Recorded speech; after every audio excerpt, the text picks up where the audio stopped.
Let's return now to Anna Corn in Batangas with more on our special week-long series, Eye on the Philippines. Hello again, Anna. You're at this beautiful beach there behind you. Tell us more about the area. It's a beautiful area, Pauline. As I was mentioning a little bit earlier, we are some 3 hours drive south from Manila. It's one of the closest beaches to the capital, but the Philippines is obviously very well known for its beautiful beaches. If you say the Philippines, people instantly think of Boracay, which is a 3-kilometre long island much further south than where we are now. Pristine beaches, you know, powdery white sand. It really is quite stunning.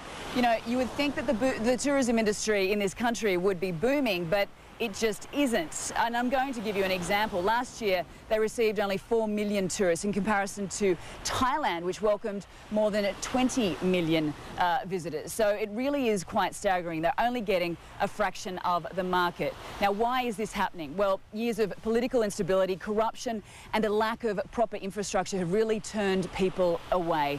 But with the growth and the transformation that is really underway in this country, there is a real push to get this industry to where it really should be. Well, our Kyung La has a look at how they are trying to achieve this.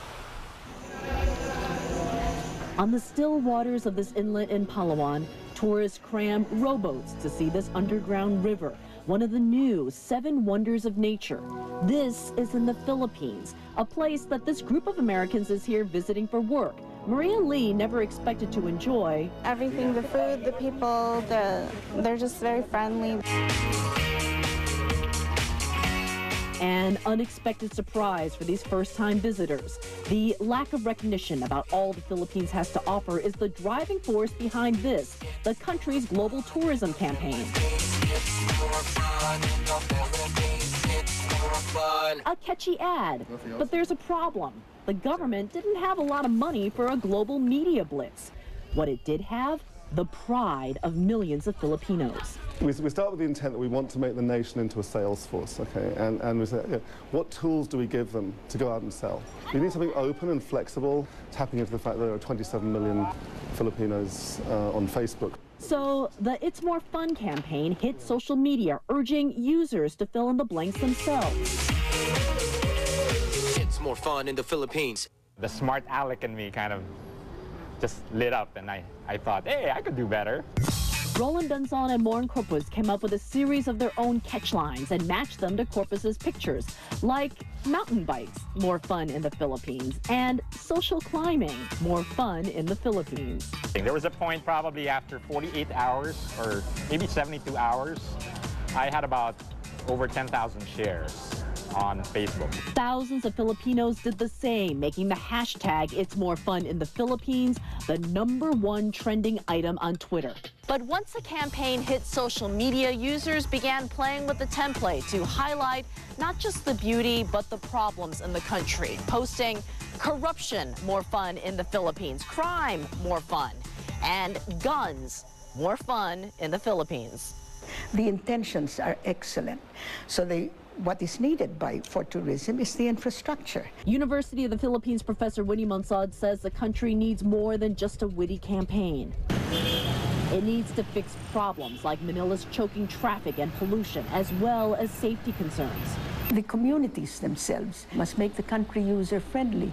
For example, for the taxi drivers, you know, in the airport must be gotten into the project so that they don't try to hold up or to try to exploit the tourists. It's the nature of social media, you can't control it.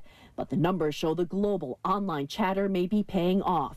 Tourism numbers are at record levels this year, a trend that the country hopes will continue not just on social media, but in its natural wonders. Kyung La, CNN, Puerto Princesa, Palawan, the Philippines. It definitely is a catchy campaign. It is more fun in the Philippines.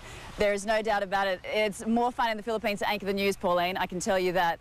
As I mentioned, we were talking a little bit earlier about Boracay. It is really the island that puts the Philippines on the map. Well, we caught up with a resort owner from Boracay. His name is Ruben Chu, and we talked to him about what is holding this country back, what is holding this tourism industry back, and this is what he had to say. This country has 2 out of 3, in my opinion, 2 out of 3 major pieces for a successful tourism destination. You have the natural beauty, you have the people. What is needed is infrastructure.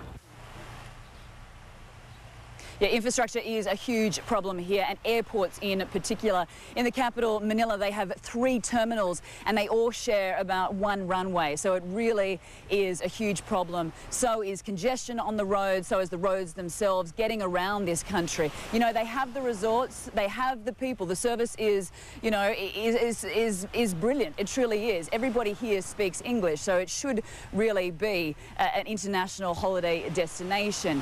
Now, Ruben believes that the Philippines can surpass Thailand. 4 million tourists came here last year, 20 million came to Thailand. But let's hear what he has to say about the rivalry, about the competition. If the Philippines could get its infrastructure in place, airports, roads, power, I see no reason why the Philippines will not catch up with Thailand. If you talk of natural beauty, I think that the Philippines has just as much, if maybe even more, natural beauty. It's definitely healthy to have competition, and the Philippines really is eyeing off China. They see that as a potential market. With the way that China is going, the way that China tourists are travelling the world, they think they definitely need to capitalise on that, but you know, they need to get their infrastructure right. Now, Ruben, he is a resort owner down in Boracay. As I mentioned, it is a 3-kilometre long island. It is pristine, one of the most beautiful places in this region, but it is not without its problems as well. Let's listen to what Ruben had to say about that. Boracay is rated #2 best beach in the world. The quality of sand, I don't think can be rivaled. And so far it's a paradise, but it's a paradise that could very easily blow up if it's not properly organized and developed right now. We're getting close to breaking point.